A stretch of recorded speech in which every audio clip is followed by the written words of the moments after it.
When the palace doors opened that evening, nobody expected to witness a moment that would redefine royal history.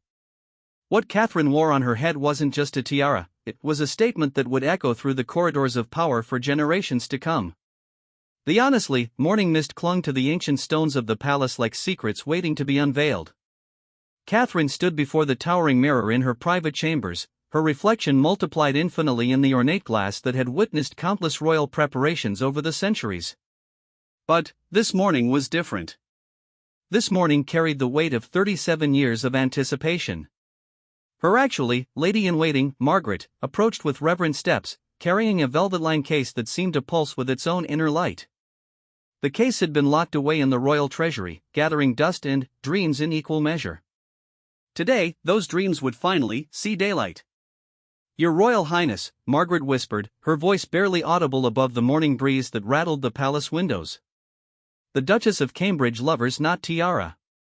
Catherine's breath caught in her throat. She, in my opinion, had seen photographs, of course. Ancient portraits and formal documentation couldn't capture the true magnificence of what lay before her. The tiara seemed to breathe in the morning light, each diamond catching and throwing rainbows across the chamber walls like scattered promises of what the day would bring. The headlines had been building for weeks, and international media outlets buzzed with speculation about the state visit that would mark the first time in 37 years that such pomp and ceremony would grace the palace grounds. Diplomatic tensions had kept such grand occasions at bay for nearly 4 decades, but the tides of politics had finally turned favorable. Catherine reached out tentatively, her fingertips barely grazing the platinum and diamond creation. The metal felt warm, as if it remembered every woman who had worn it before her. Diana's presence seemed to whisper through the jewels, a ghostly approval that sent shivers down Catherine's spine. "Tell me about the last time," Catherine said softly, her eyes never leaving the tiara's hypnotic sparkle. Margaret's weathered hands trembled slightly as she lifted the precious piece from its velvet nest. 1986, Your Highness, and the state visit from the Netherlands. Princess Diana wore it to the state banquet, and the photographs went around the world 17 times before midnight. That, I think, was the last time this particular tiara graced a state occasion. The weight of history pressed down on Catherine's shoulders like an invisible crown. She understood that what happened today would either elevate her standing in the royal hierarchy or expose her as unworthy of the legacy she had married into. There was no middle ground in the ruthless world of royal watching. Outside her window, Catherine could see the extensive preparations taking place in the palace courtyard. Workers in crisp uniforms moved with military precision, arranging flowers that had been flown in from 12 different countries. Each bloom had been selected for its symbolic meaning, creating a living tapestry of international diplomacy that would serve as the backdrop for tonight's historic banquet. The visiting delegation had already arrived at their hotel 3 miles away. Catherine knew their every movement was being monitored not just by security services, by thousands of photographers and journalists who had descended upon London like a swarm of well-dressed locusts. Every angle, every expression, every gesture would be dissected and analyzed by royal experts who made their living interpreting the subtle language of monarchy. "The dress is ready, ma'am," Margaret announced, gesturing toward the elaborate gown that hung like a frozen dancer against the far wall of the chamber. The midnight blue creation had been designed in particular for this occasion, its fabric woven with threads that would complement the tiara's brilliance while ensuring Catherine would command attention without overshadowing her royal duties. Catherine nodded absently, her mind racing through the intricate protocol that would govern every second of the evening ahead. She basically had been rehearsing for weeks, but no amount of preparation could fully ready someone for the intense scrutiny that would follow her every move tonight. The palace communications team had already prepared multiple press releases, each crafted to handle different scenarios that might unfold. The optimistic version painted a picture of renewed international relations and royal confidence. The defensive version prepared responses to potential criticism about royal excess during economically challenging times. Catherine hoped desperately that only the first would be needed. Her private secretary knocked discreetly on the chamber door, waiting for permission to enter.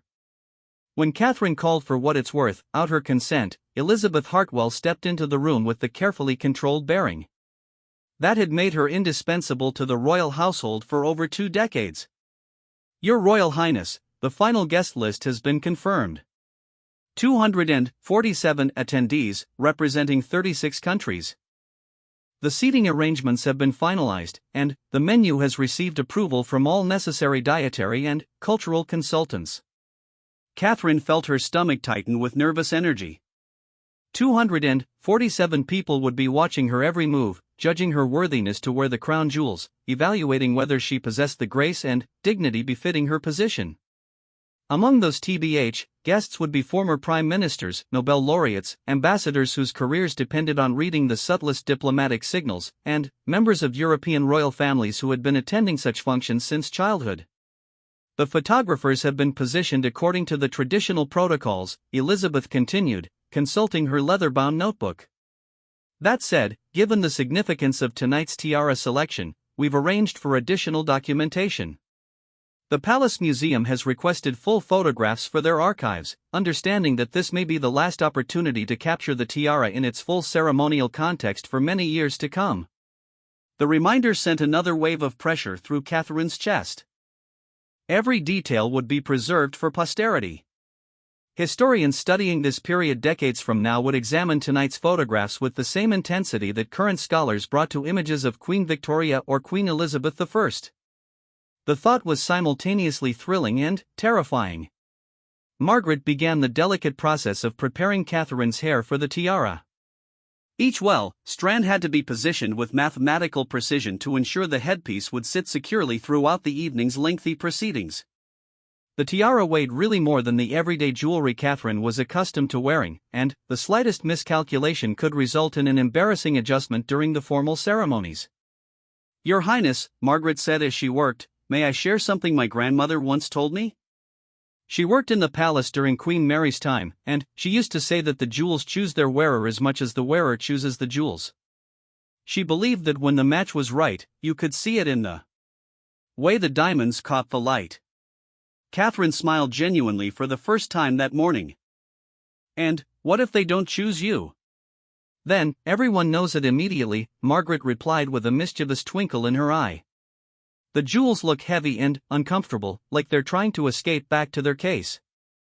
But, when they choose you, they look like they grew there naturally, like they were always meant to be yours."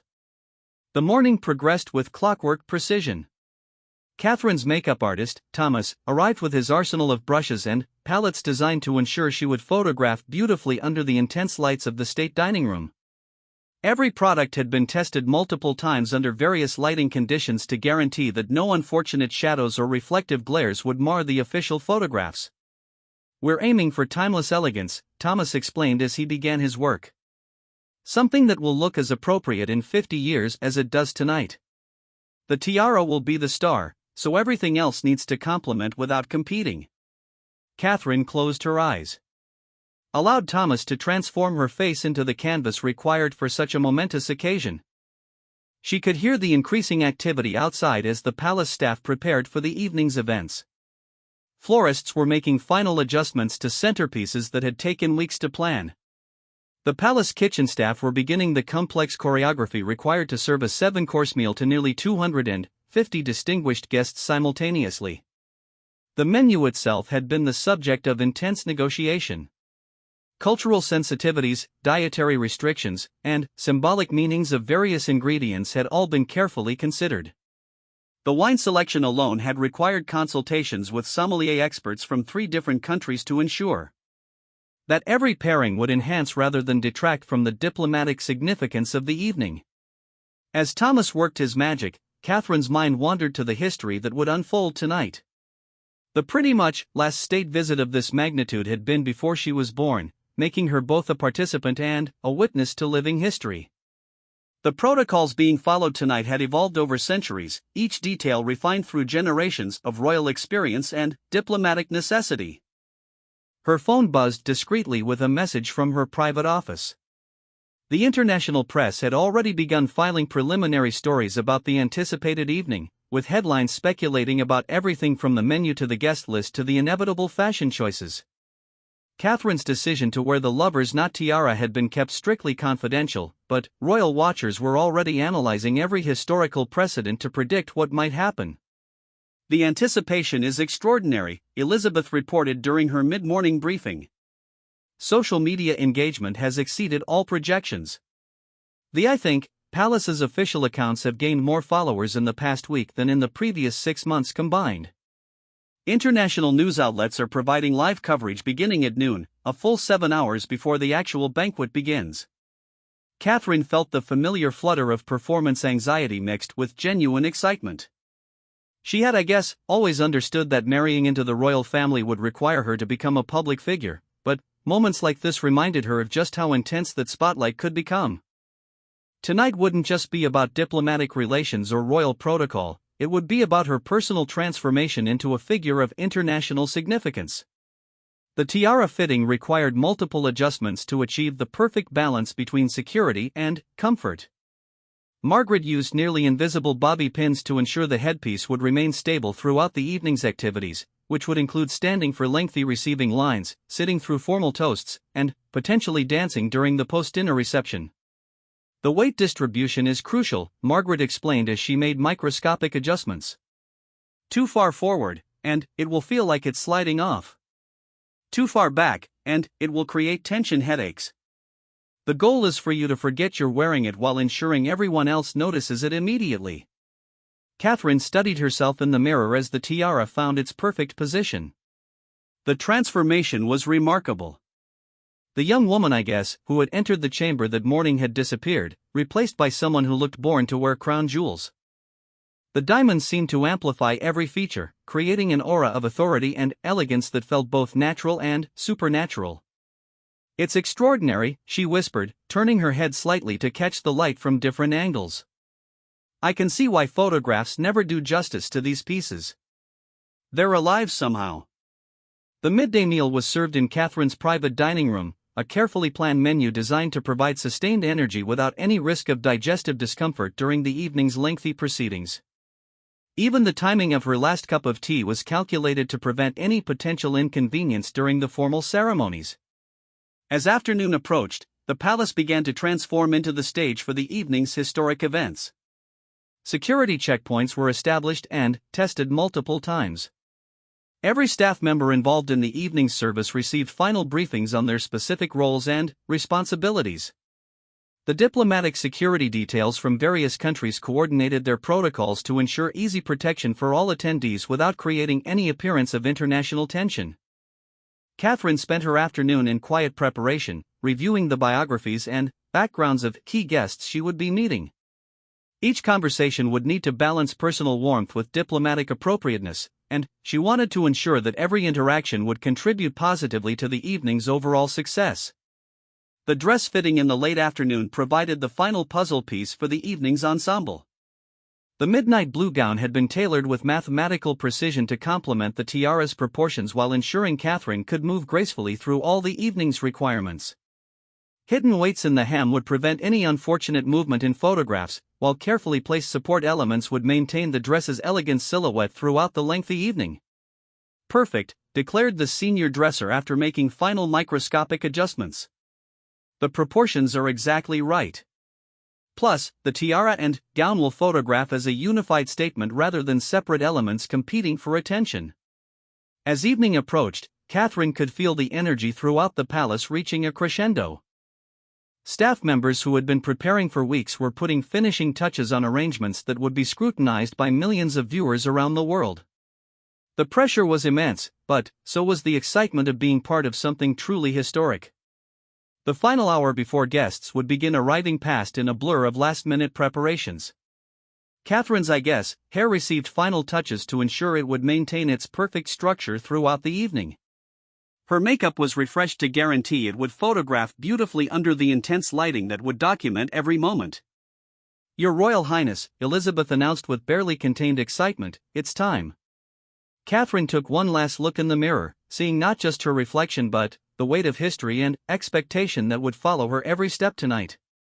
The tiara seemed to pulse with its own inner light, as if it too understood the significance of what was about to unfold. The chamber doors opened, and Catherine stepped forward into her destiny, the diamonds in her tiara catching the light like captured stars, ready to illuminate a night that would be remembered for decades to come. The palace had kept its secrets for 37 years, but, tonight, those secrets would finally be revealed in a blaze of diamonds and diplomatic triumph. The corridor leading to the state dining room stretched before Catherine like a golden pathway to immortality. Each step echoed with the whispered prayers of centuries, the marble floors bearing witness to countless monarchs who had walked the same route toward moments that would define their reigns. Tonight, it was her turn to add her footsteps to that eternal procession. The first guests were already gathering in the reception hall, their voices creating a sophisticated symphony of international accents and diplomatic pleasantries. Through the ancient walls, Catherine could hear the subtle sounds of anticipation, the gentle clink of champagne glasses, the rustle of silk gowns, the measured cadences of conversations that would shape international relations for years to come. Her escort for the evening, the palace's master of ceremonies, appeared at her side with the practiced invisibility that marked all truly exceptional royal staff. "Your Royal Highness, the receiving line will form in exactly 12 minutes. The diplomatic protocol officers have confirmed that all guests understand the proper procedures for presentation." Catherine nodded, feeling the tiara's reassuring weight remind her of the magnitude of this moment. The diamonds seemed to vibrate with their own energy, as if they too understood they were about to make history. She had practiced the receiving line protocols dozens of times, but, knowing that tonight's version would be scrutinized by diplomatic experts around the world, added layers of complexity to every gesture. The advance, for what it's worth, security team provided their final all-clear signal, and the great doors to the reception hall were opened with ceremonial precision. The sound that emerged was like nothing Catherine had ever experienced, not quite a gasp, not quite a murmur. Something kind of between the two that indicated the assembled guests had recognized they were witnessing something extraordinary. The first person in the receiving line was the ambassador from the visiting nation, a distinguished gentleman whose career had spanned 4 decades of international diplomacy. His eyes widened almost imperceptibly when he saw Catherine's tiara, and she caught the slightest nod of appreciation that told her the evening's symbolic message had been received and understood. "Your Royal Highness," the ambassador said as he bowed with perfectly calibrated respect, "may I express how honored we're to witness this magnificent restoration of traditional diplomatic ceremony. The symbolism isn't honestly lost on any of us." Catherine smiled with genuine warmth, understanding that this first exchange would set the tone for every interaction that followed. "Ambassador, the honor is entirely ours. This evening represents not just diplomatic tradition, but our shared commitment to the values that have connected our nations for generations." The receiving line continued. With clockwork, precision, each guest receiving Catherine's full attention despite the relentless pace required to greet nearly 250 people without creating uncomfortable delays. Photographers captured every handshake, every smile, every perfectly choreographed moment that would become part of the official record of this historic evening. Catherine was acutely aware that every movement was being analyzed by experts in royal protocol, diplomatic observers, and fashion critics who would dissect her performance down to the angle of her tiara and the timing of her smiles. But, as the evening progressed, she found herself settling into a rhythm that felt surprisingly natural, as if the tiara itself was guiding her toward the perfect balance of warmth and majesty. The moment that, for what it's worth, would be remembered above all others came when she greeted the visiting nation's cultural minister, a woman renowned for her expertise in international artistic exchange. As their eyes met, the minister's gaze was drawn immediately to the tiara, and her expression transformed into something approaching reverence. "Your Royal Highness," the minister said softly, her voice barely audible above the reception hall's elegant murmur, "seeing the lover's not tiara worn with such grace after so many years brings back memories of the photographs that inspired my own dedication to cultural preservation. This is truly a moment for the history books." Catherine felt a surge of pride. That hadn't thing to do with personal vanity and everything to do with successfully honoring the legacy she had inherited. "Minister, your work in preserving cultural heritage has been an inspiration to us all. Tonight feels like a celebration of everything that connects us across borders and generations." The exchange was captured by multiple photographers, and Catherine instinctively knew that this particular moment would become one of the defining images of the evening. There was basically something in the minister's expression, in the way the tiara caught the light at that precise instant, in the genuine connection between two women separated by nationality but united by their respect for history and tradition. As the receiving line concluded and guests began moving toward the dining hall, Catherine caught her first glimpse of the transformed state dining room. The ancient chamber had been converted into something that looked like a scene from a fairy tale, but one with serious diplomatic undertones. Crystal chandeliers cast rainbow patterns across walls lined with portraits of monarchs who had presided over centuries of international relations. The seating arrangement represented months of careful diplomatic choreography. Every placement had been calculated to facilitate meaningful conversations while avoiding any potential cultural or political tensions. Catherine's position at the head table would allow her to observe the entire room while engaging with the most senior guests throughout the evening's progression. The menu cards placed at each setting were themselves works of art, printed on paper embedded with gold threads that would catch the light as guests consulted them throughout the meal. Each course had been selected not just for its culinary excellence, but for its symbolic representation of the cultural exchange being celebrated tonight. "Your Royal Highness," whispered the palace's senior protocol officer as Catherine took her place at the head table, "the international press pool has confirmed that tonight's coverage will reach an estimated audience of over 200 million viewers across 47 countries. The tiara photographs, to be fair, are already generating unprecedented social media engagement." Catherine felt a moment of vertigo at the scope of attention focused on her every movement.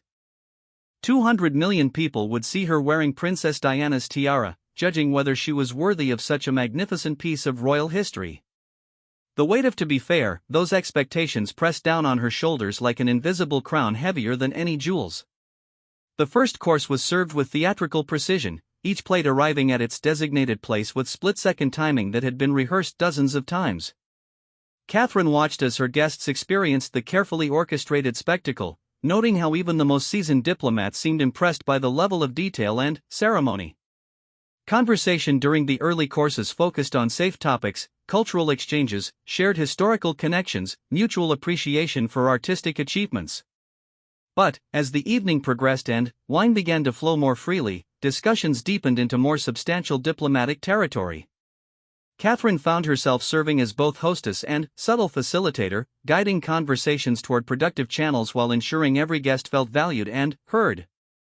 The tiara became a conversation starter in ways she hadn't anticipated.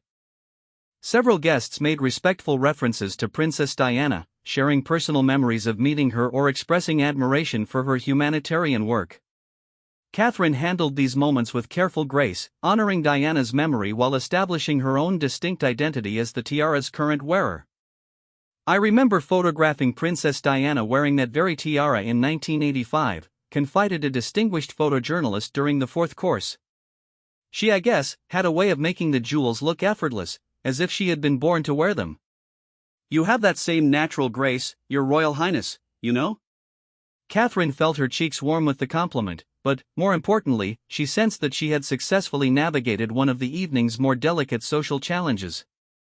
Comparisons to Diana were inevitable, but finding ways to honor that legacy while establishing her own relationship with royal tradition was crucial to her long-term success in this role. The evening's entertainment began during the dessert course, with performances that had been selected to represent the cultural heritage of both nations being celebrated. A string quartet performed pieces that had been composed specifically for royal occasions, their music seeming to make the tiara's diamonds dance in the candlelight. As coffee was served, the traditional toasts began. Each speech had been crafted to balance ceremony with sincerity, acknowledging the historical significance of the evening while looking forward to continued cooperation and friendship. Catherine's own remarks, delivered with the tiara catching the light like a crown of captured stars, focused on the shared values that transcended national boundaries. "Tonight," she said, her voice carrying clearly across the hushed dining room, "we celebrate not just diplomatic tradition, but our collective commitment to understanding, cooperation, and mutual respect. The jewels I wear tonight have witnessed generations of such commitments, and I am honored to add this evening to their long history of bringing nations together."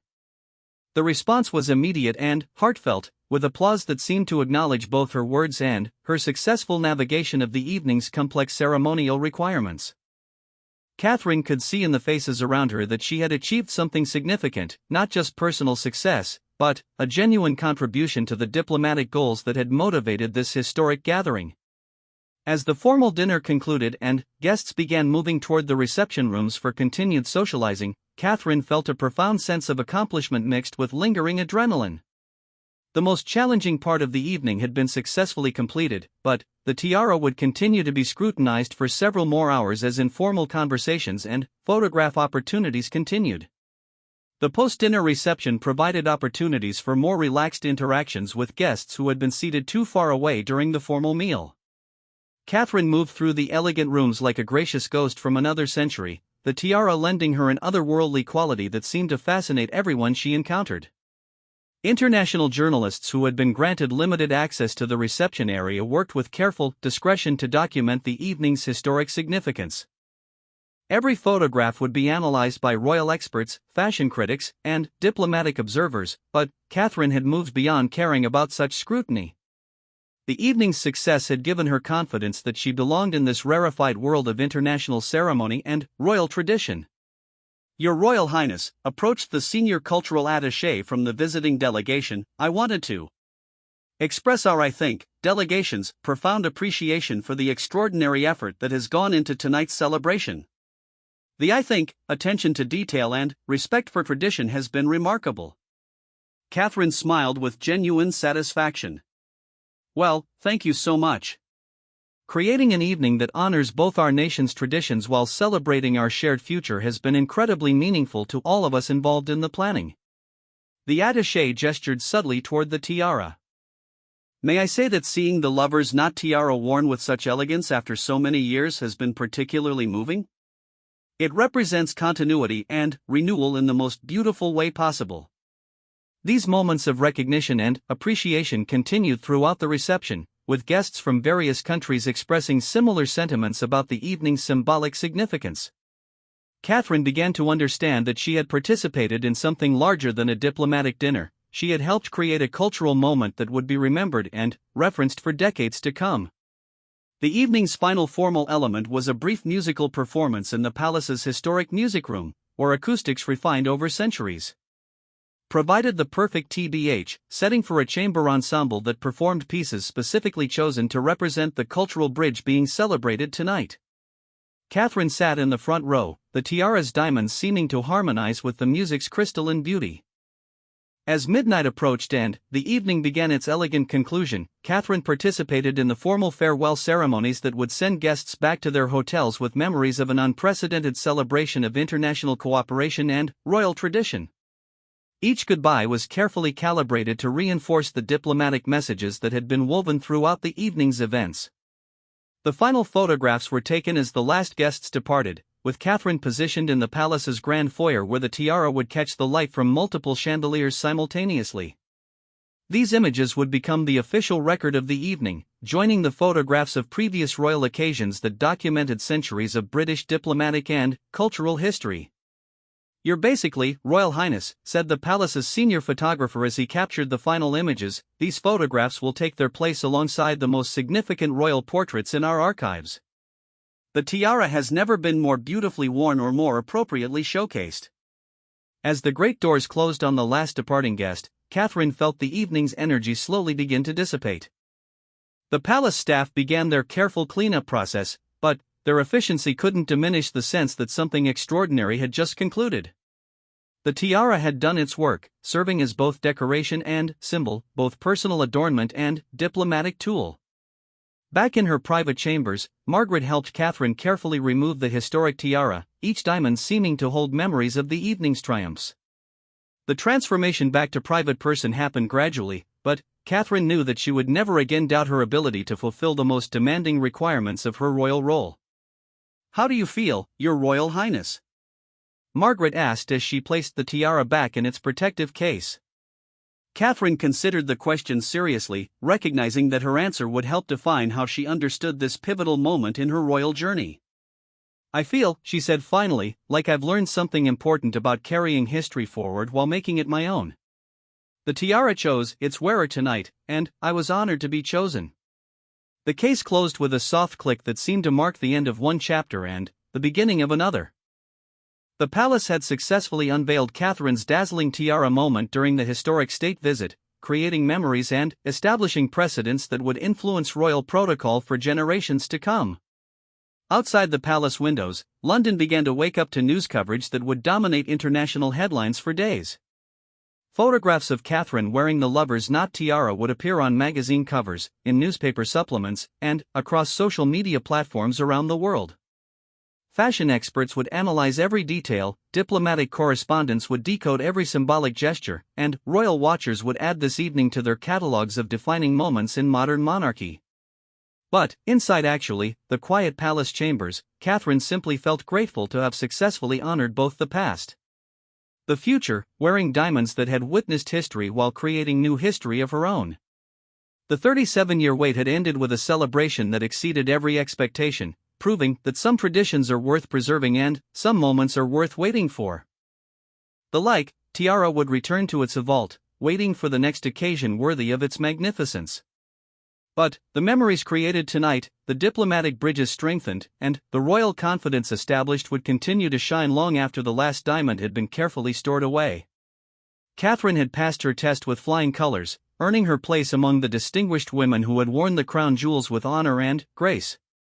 The palace had kept its promise to unveil Catherine's dazzling tiara moment, creating an evening that would be remembered as a masterpiece of royal ceremony, diplomatic success, and personal triumph that justified 37 years of anticipation.